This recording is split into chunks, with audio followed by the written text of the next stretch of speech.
si Migo, parang nakikita ko seryoso siya sa ginagawa niya.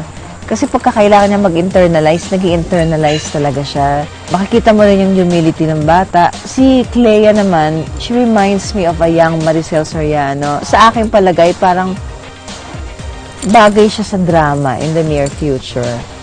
Parang ganon. At saka pwede siya mag-portray ng mga serious roles. Si Migo, nakita ko yung effort niya to understand the story, to understand what he's doing. Especially na hindi naman siya rin ganun kagaling mag-Tagalog. Naintindihan niya yung role. Si Clea, I think she's one of the better actresses in this batch. May timing, marunong siyang magbigay ng variation dun sa characters niya. Ang edge ni Migo and Clea, I think, is yung ability nila to connect to each other. Kasi mahirap i-work out yun.